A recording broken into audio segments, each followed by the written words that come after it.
Hai para pendengar Pot Laksmi, Pot Laksmi gitu loh. Bareng-bareng dok. Iya. Selamat datang di Pot Laksmi. Gitu. Kemarin tuh logonya gitu L. dok. L, ya karena Laksmi. Saya yang beruntung. Bener dok. Laksmi itu ternyata emang dia Pot Laksmi itu kan saya yang beruntung. Iya. Tapi Laksmi sendiri ternyata tidak keberuntungan. Oke, Bagus filosofinya namanya bagus. Nah, para pemirsa podcast Pot Laksmi ini, sekarang kita udah kedatangan seorang tamu nih. Tamu spesial, kali ini tamu spesial. Halo lagi. Nah, kalau kemarin itu kita sudah ngebahas tentang LGBTQ nih. LGBTQ, cuman kemarin dari aspek psikologis. Ya, saya juga udah nonton, bagus, seru. Nanti nonton ya. Nonton.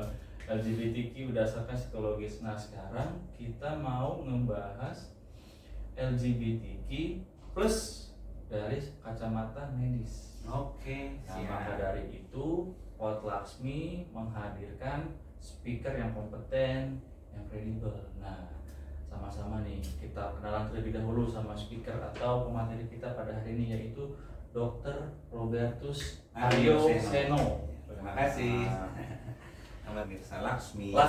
Pot Laksmi, dok ya. Dok, boleh dong dok dikenalin dulu dok. Oke, kenalan siap. dulu sama para pendengar podcast Pot Laksmi dok. Ya. Dr. Robertus Aryo Seno tuh kesibukannya apa, aktivitasnya apa? Boleh dok, silakan dok. Ya, terima kasih Mas Gifari. Selamat pagi semua pemirsa Pot Laksmi. Jadi saya namanya Dr. Aryo Seno, biasa dipanggil Dr. Seno kadang.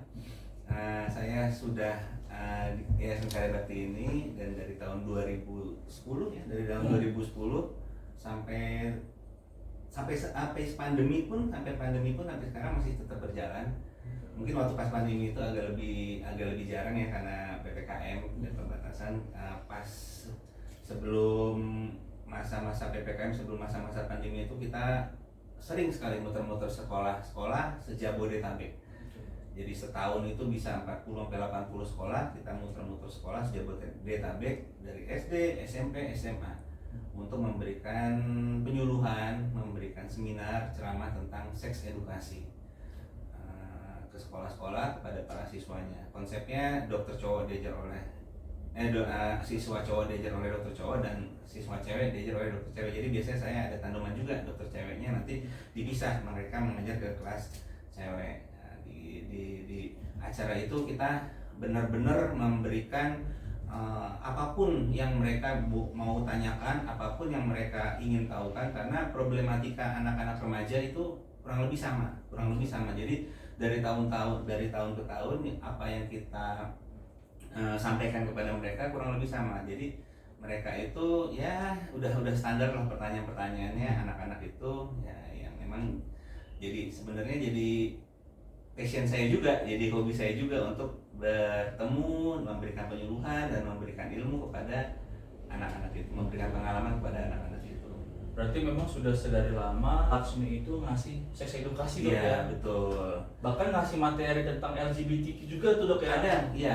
Karena itu menjadi concern juga, terutama makin kesini makin banyak lagi pertanyaan-pertanyaan tentang LGBTQ, karena kok makin kesini makin berkembang dan makin banyak lagi. Kalau zaman dulu masih takut-takut, zaman dulu masih nggak yang sembunyi-sembunyi lah ya, sembunyi-sembunyi. Bahkan sekarang itu kayak dijadikan semacam tren gitu loh. Jadi kayak kalau LGBT nggak gaul gitu loh. Nggak cewek sama cewek atau nggak cowok sama cowok kok kayaknya nggak kekinian. Nah kayak gitu sebenarnya menjadi concern buat kita orang tua pendidik untuk memberikan penyuluhan dan memberikan pada mereka apa yang seharusnya sebenarnya mereka lakukan, mereka jalani dalam hidup mereka gitu loh. Kita memberikan sesuatu yang benar-benar concern di bidang ini sesuai dengan fitrah dan kodratnya manusia. Bahwa laki-laki sudah mulai masuk masa pubertas itu normal, sangat wajar dan sangat sehat, bahwa laki-laki cowok itu tertarik sama cewek, jenis. Jadi cowok tuh harus tertarik sama cewek, itu mulai masuk masa pubertas itu sudah terjadi. Betul. Dan juga cewek itu sudah mulai masuk masa pubertas, sudah mengalami menstruasi, sudah harus tertarik sama lawan jenis. Gitu. itu sudah kodratnya. Sudah Dok, ya? kodratnya. Jadi memang seperti itu. Tuhan menciptakan manusia itu seperti itu. Ketertarikan laki-laki harus dengan lawan jenisnya yaitu wanita. Kalau laki-laki tertarik sama cewek tapi sama cowok, apakah normal? Tidak normal. Jadi harus kita berikan pandangan yang benar, harus kita berikan suatu hal yang benar bahwa laki-laki itu harus tertarik dengan lawan jenisnya, dan itu semakin lama semakin banyak kasusnya. Betul. Nah, makin banyak dan makin didukung malah kayaknya. Makin didukung di mana-mana di media sosial. Nah, itu maksudnya. Kok di media-media sosial kok kayaknya semakin berkembang dan semakin jadi diwajarkan gitu loh. Jadi suatu hal yang biasa. Kita kan kalau sebagai pendidik, sebagai orang tua pastinya resah ya. Maksudnya merasa itu, wah ini kok begini, perempuan sama perempuan punya anak. Nah kayak gitu kan hal-hal yang tidak semestinya. Tidak sekodratnya manusia itu tidak seperti itu harusnya. Kita harus memberikan yang benar-benar sesuai dengan kodratnya manusia itu. Nah, Mas Ifari. Kalau gitu Dok, nih kita tuh udah pengalaman banget ternyata memberikan penyuluhan sama anak-anak sekolah ya Dok ya. Juga bisa sadar nih kalau ternyata memang isu-isu LGBTQ ini plus gitu, LGBTQ plus ini semakin lama semakin berkembang ya Dok ya. Betul. Karena kita bisa lihat di medsos, di film-film, gitu ya, di mana-mana. Nah, kalau dokter sendiri ini, kira-kira Dok, kalau secara medis apa sih Dok? Ada nggak sih LGBTQ ini tuh risikonya? Pastinya ada ya. Bahkan hubungan seksual yang normal pun sebenarnya ada. Tapi di mana pada LGBT ini keaktifan seksualnya itu biasanya malah lebih tinggi daripada pasangan normal yang biasa gitu ya. Maka penyakit-penyakit menular seksualnya juga semakin banyak gitu. Risiko-risikonya pun semakin banyak. Bukan berarti kalau misalnya pasangan normal laki-laki sama perempuan itu tidak ada risiko penyakit menular, sama sekali tidak. Pasti ada juga. Tapi di mana kalau LGBT ini risikonya lebih tinggi risikonya penyakit-penyakit menular seksual seperti HIV/AIDS, hepatitis B, sifilis, kemudian ada HPV, papillomavirus, gitu, kanker serviks dan segala macam, kondiloma segala macam. Itu penyakit-penyakit menular seksual akan lebih banyak terjadi pada komunitas ini. Yang gitu. Karena mereka memang aktivitas seksualnya itu lebih banyak. Dan biasanya mereka ini istilahnya sering coba-coba, senang metode baru, senang pasangan baru juga, ganti-ganti pasangan juga, gitu ya. Iya, ganti-ganti pasangan juga seperti itu. Nah, itu yang membuat risiko mereka akan lebih tinggi daripada yang pasangan normal. Nah, kalau tadi dokter sempat nge-mention HIV gitu Dok ya. Betul. Berarti apakah cukup banyak nih penderita kaum LGBTQ+ ini yang terjangkit penyakit HIV ini sendiri Dok? Banyak. Bukan berarti kalau pasangan normal heterogen gitu ya, itu yang heteroseksual itu tidak memungkinkan ketularan HIV/AIDS. Tapi pada LGBT itu, misalnya laki-laki dengan laki-laki, kaum homoseksual pastinya, atau kaum gay ya lebih halusnya, itu pastinya lebih tinggi risikonya. Begitu, karena masuknya, nah, kita kan tahu ya masuknya itu bukan pada tempat yang semestinya. Benar. Gitu, tidak di tempat yang semestinya, sehingga risikonya pun semakin besar, risiko perlukaannya pun semakin besar. Pun misalnya dia pakai pengaman pun sekalipun akan lebih tinggi risikonya dibanding lebih tinggi. Kenapa bisa akan lebih tinggi ketika dia pakai pengaman? Itu karena mereka itu biasanya bereksperimental. Bereksperimental, mereka melakukan hal-hal yang bahkan kita tidak pikirkan loh. Kalau misalnya kita pasien-pasien saya ada yang suka gitu, misalnya mereka yang tidak pernah kita pikirkan, kita bayangkan, mereka lakukan kayak gitu ya. Gini. Berarti dokter pernah punya pasien? Pernah, tentu pernah ada teman juga.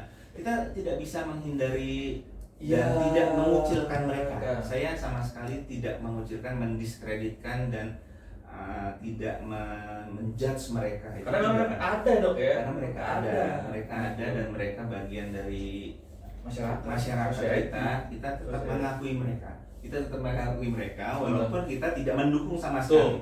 Perlu digarisbawahi itu dok ya, Iya. dokter mengakui tapi kita tidak mendukung, apalagi kalau mereka sampai ngajak-ngajak orang lain. Betul, Bang. betul. Kita tidak mendukung sama sekali. Misalnya kita kalau bisa kita normalkan, maksudnya kita arahkan Iya. dengan baik, kita perbaiki lah. Iya. Seperti seharusnya laki-laki dengan perempuan, perempuan dengan laki-laki, pastinya kita coba arahkan ke hal yang lebih baik. Tapi memang biasanya mereka itu punya kemampuan komunikasi yang bagus, punya kecerdasan intelektual yang tinggi, sehingga mereka punya reasoning, punya alasan-alasan, Betul. punya semacam pembelaan diri, sehingga mereka merasa harus diterima gitu. Memang kita tidak mengucilkan mereka. Betul. Ya, kita sama sekali tidak menjudge mereka, tidak Hakimi memandang mereka, Enggak. sama sekali tidak. Kita tidak sama. Karena mereka juga berkontribusi aktif di masyarakat. Oh iya, sampai kontribusi mereka tinggi. besar. Nah. Mereka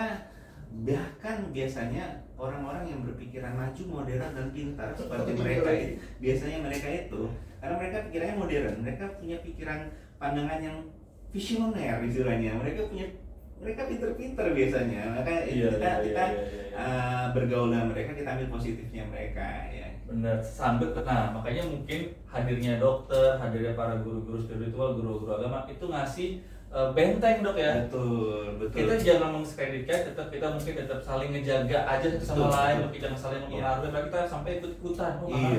Iya. Ya itu tugas kami mendidik untuk menjagain anak-anak kita. Pastinya kita nggak mau ya anak-anak kita nanti terjerumus, atau kita nggak bisa bilang terjerumus karena mereka pasti punya pembelaan. Ini mereka pilihan hidup mereka. Kita arahkan anak-anak kita, siswa-siswa kita kepada hal yang benar. Jadi jangan sampai mereka terkontaminasi atau berpikiran untuk coba-coba gitu loh. Katanya ada yang bilang sekali coba jadi ketagihan loh gitu loh. Gitu loh. Iya. Makanya kita jangan sampai seperti itu. Gitu. Sampai kebobolan lah para pendidik gitu ya, orang tua, guru. Karena banyak kan kasus-kasus kriminal itu, bahkan yang kalau kita nonton YouTube yang channel-channel lain itu kan banyak yang karena trauma masa lalu ya. Karena dia punya trauma sama cowok, sama cewek, akhirnya dia malah jadi menyimpang dan malah menularkan dan malah makin meluas LGBT ini. Jangan sampai itu terjadi ya. Sebenarnya memang PR-nya para ahli tenaga medis dan para psikolog dan psikiater sepertinya memang untuk meluruskan. Cobalah kita bentengi anak-anak kita lindungi anak-anak kita dari hal-hal yang tidak semestinya. Oke. Dok, kira-kira kalau menurut dokter sendiri LGBTQ itu kan kita kan dulu kan LGBTQ boleh asal gitu ya. Kira-kira apa ada masih dok manfaatnya LGBTQ kalau menurut kita kau ya betul. Kan dulu kan LGBTQ plus boleh asal sedangkan Indonesia itu asal jangan ada di Indonesia nggak mungkin kita tidak mungkin melarang hal itu ya, karena mereka bagian dari entitas masyarakat kita, mereka bagian dari ya jangan bilang dari budaya kita mereka bagian dari masyarakat kita, walaupun masih banyak yang secara radikal dan frontal melarang mereka. Kalau saya berada di bagian yang tidak melarang, yang elegan lah ya dok ya, tidak melarang tapi berusaha untuk membentengi dan menjaga anak-anak kita supaya tidak terjerumus pada kan kita negara demokrasi ya, maksudnya kita punya kebebasan berpendapat, berekspresi juga dok, berekspresi juga. Kalau saya merasanya punya kewajiban moral untuk membimbing anak-anak kita, generasi muda kita supaya tidak terjerumus pada hal yang negatif atau yang tidak semestinya lah. Kalau tidak semestinya wajarnya. Karena lama-lama itu dibilangnya lama-lama akan jadi normal juga kalau sudah jadi kebiasaan dan sudah jadi budaya. Sesuatu hal yang abnormal bila itu dilakukan secara terus-menerus, masyarakat sekitar akan menganggapnya hal yang wajar. Betul. Sebisa mungkin kita hindari ya, karena di ajaran agama apapun pastinya ya laki-laki dengan lawan jenisnya perempuan juga harus dengan laki-laki seperti itu. Betul. Ini menarik banget nih dok pembahasannya. Jadi gini nggak ada habisnya pastinya ya. Kita lanjut. Kalau misalkan gini dok, berarti kalau menurut dokter pribadi, tadi kan kita udah sempat singgung tuh beberapa penyakit menular seksual. Itu kira-kira ada obatnya nggak dok? Atau nggak bisa disembuhin nggak dok? Kalau bisa nggak dok? Kalau Ya tergantung ya, Nah, tergantung itu. sebenarnya kalau penyakit HIV/AIDS Nah, itu biasanya juga. ada protokol pengobatannya antiretroviral. Yang kayak dok, ARV, ARV, antiretroviral itu memang ada obatnya, tapi obatnya itu sebenarnya tidak menyembuhkan, tidak membunuh virus HIV-nya itu, human immunodeficiency virusnya, virus yang melemahkan daya tahan kekebalan manusia itu. Tapi hanya untuk menjaga supaya tidak semakin menyebar si virus itu.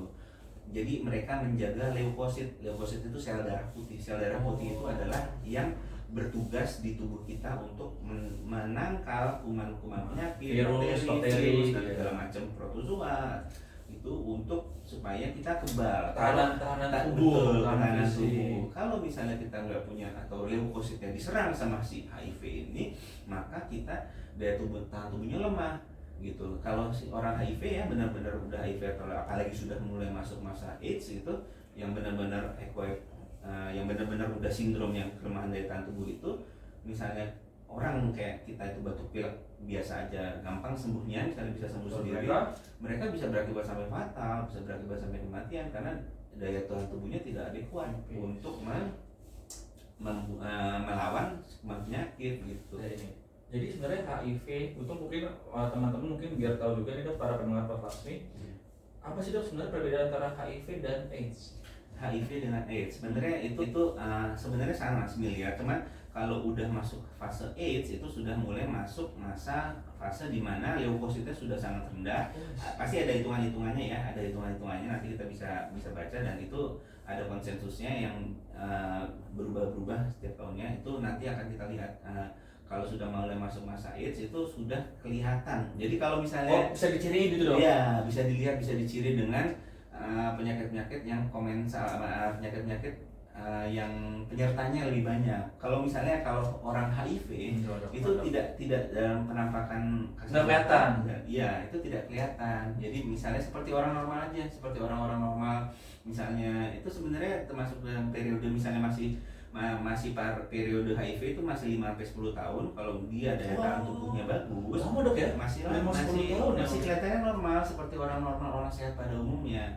Tapi kalau misalnya tidak di maintain dengan baik, si HIV-nya ini sudah mulai masuk ke masa AIDS, nah itu penyakit-penyakit daya tahan tubuh yang lain pastinya makin turun, dan imunitasnya turun juga. Imunitasnya turun, leukositnya sudah turun sekali. Leukosit CD4 namanya, itu sudah turun sekali sehingga akan sangat rentan penyakit-penyakit dan akan gampang menyebabkan kematian. Itu kematian, betul. Karena emang kalau itu belum ada obat sama sekali. Belum ada obatnya, ya. Sekarang gini dok, bener nggak sih kalau gini ya, orang HIV/AIDS itu mungkin dia dirinya nggak sadar karena kan masa inkubasi lah, 5-10 tahun itu kan, dia pasti kayak gue biasa-biasa aja nih, terus dia nikah nih orang. Emang benar dok itu bisa diturunkan ke anak? Bisa. Kalau misalnya tidak dijaga dengan baik, bisa. Makanya kita screening, sebenarnya perlu ada screening pranikah itu. Screening pranikah itu penyakit non seksual. Bila mana memang positif HIV, akan dijaga dengan ARV itu supaya replikasi virusnya tidak semakin banyak, dan supaya kalau tidak semakin banyak, tidak terlalu banyak, maka tidak akan menularkan ke anaknya atau ke orang lain sekitarnya. Contohnya misalnya kita analogikan, kalau misalnya punya kapasitasnya 1000 virus yang bisa menularkan. 1000 virus itu angka yang bisa menularkan. Kalau misalnya cuma 100 ada 100 virusnya itu, misalnya saya dekat-dekat mana dengan misalnya istri gitu, itu tidak menularkan. Jadi bisa di-maintain, jumlah virusnya itu bisa di-maintain, dan akan dilihat dari leukositnya tadi, leukosit CD4-nya itu akan kita lihat dari situ. Nah, si HIV-nya ini itu nggak produktif nggak, maksudnya dia aktif nggak, nah, itu akan dilihat dari leukosit CD4-nya itu.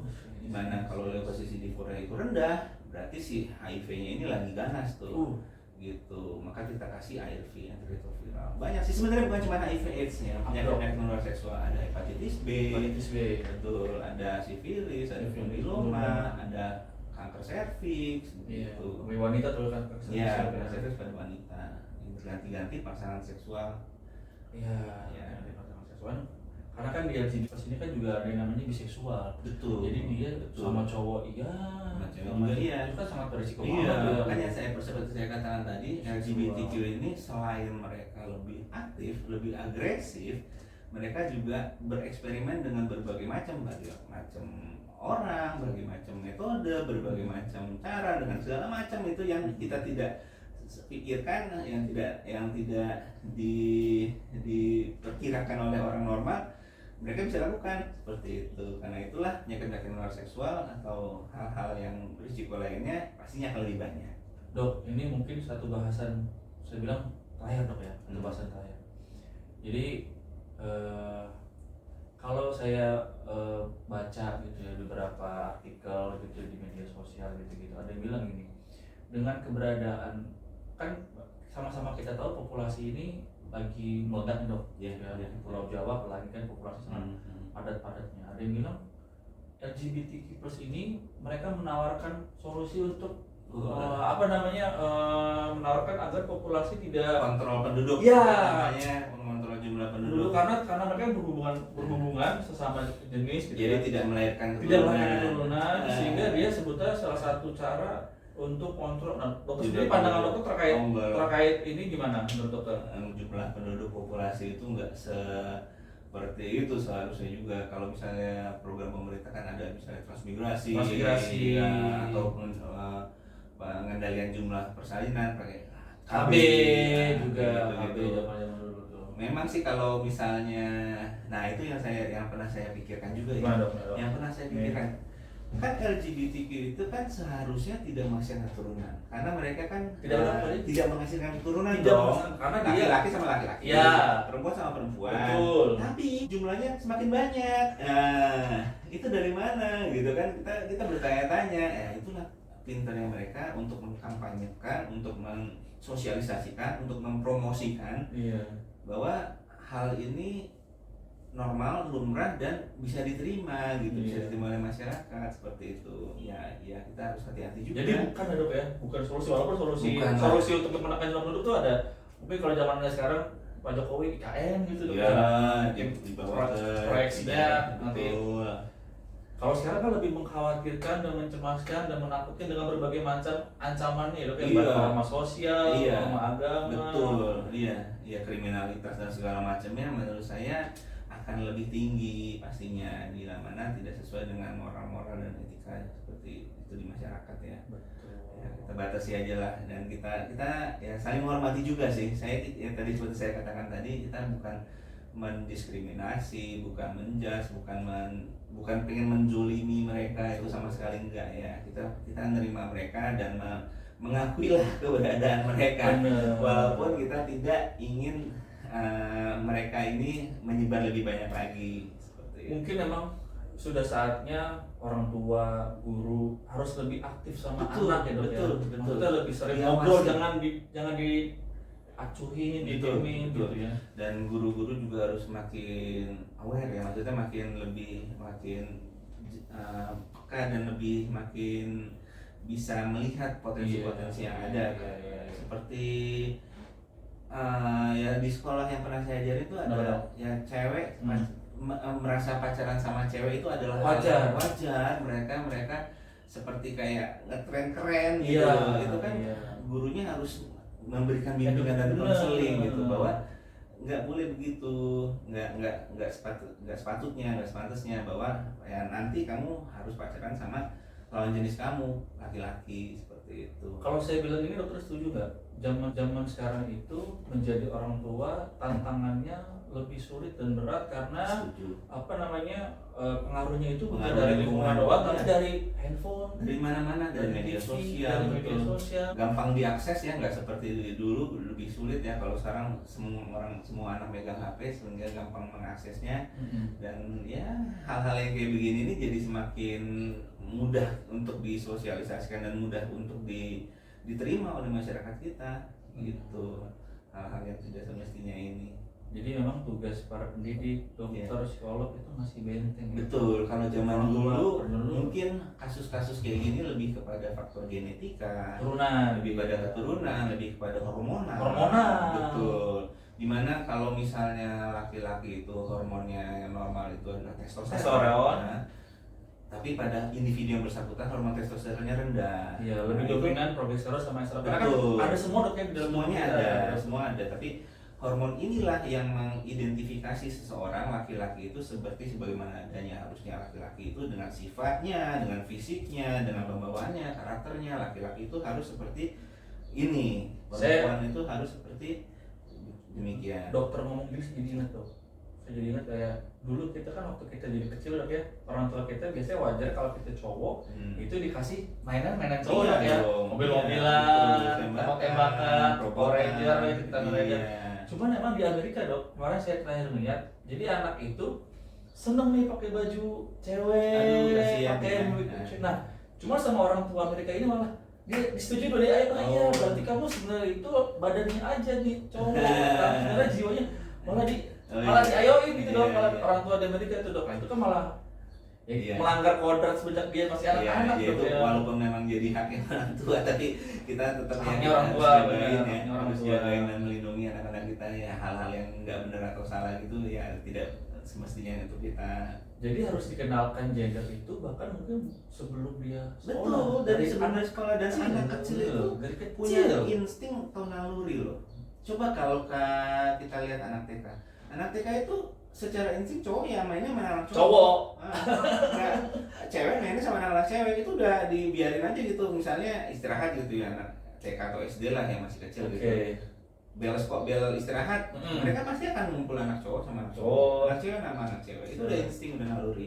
Kita udah tahu bahwa diri kita cowok, diri kita cewek. Saya nggak gitu tuh, saya dulu cowok nih, cuma keluar cewek-cewek gimana? Itu namanya anugerah. Aduh ya, bener. Jadi insting tuh dok ya. Betul. Itu bahkan dari sedini mungkin anaknya. Sedini mungkin. Oh kamu tuh cowok, Iya. sehingga mainan-mainannya pun Betul. cowok. Iya, orang tua juga harus mengarahkan yang benar ya. Ngarahin yang benar dan jangan sampai diabaikan dok ya. Iya, iya. Kalau diabaikan, Iya. dapat pengaruh dari luar, nah udah tuh. Iya. Dan bila mana memang terdapat indikasi hal-hal yang sekiranya tidak sesuai gitu misalnya, kok kurang cowok nih anak gue nih misalnya, nah itu harus segera kita identifikasi, harus segera kita perbaiki dan kita arahkan yang sebenarnya. Benar. Gitu, karena emang kalau kasusnya kalau zaman dulu itu memang sebelum ada media sosial yang Sebelum media sosial, sekarang itu TV. memang dari genetika dan hormonal. Nah, Itu hormon kan makanan. bisa salah satunya Hmm. multifaktorial, Banyak dong, ya, banyak sekali faktornya, bisa salah satunya. Kalau digali ini bisa episode baru nih. Maksudnya Yang lebih ternyata dalam lagi. hormonal itu juga pengaruhnya banyak loh Banyak, dari makanan. banyak. Emosi juga kadang-kadang, Iya, emosi bisa, ketika bisa. ibunya. Iya, emosional pada saat ibunya mengandung itu bisa mempengaruhi karakter sifat nanti anaknya dalam kandungan. Ini jadi episode baru nih ntar kalau kita bahas ini. Pokoknya statement terakhir nih dok. Jadi memang kita sama-sama sebagai dokter dan ahli medis dan para psikolog psikiater itu kita bahasanya mereka memang ada dok ya. Iya, mereka ada dan Kata-kata itu boleh diulang lagi dok sebagai closing statement. iya, mereka memang ada, mereka memang eksis, mereka memang bagian dari masyarakat kita. Kita terima, Benar. kita terima dan kita tidak bisa mendiskreditkan mereka, kita tidak bisa menjudge mereka, tidak bisa mengkriminalisasi mereka apalagi. Bisa dok ya. Tapi sebisa mungkin jangan sampai menyebar lebih luas lagi dan jangan sampai mengganggu ketertiban umum dan ke yang sudah ada di masyarakat kita. Jangan bikin gaduh ini. Iya, jangan bikin gaduh dan jangan kalau bisa nggak usah di tambah-tambahin lah. Mungkin sampai sini dulu aja nih episode kita pada kali ini.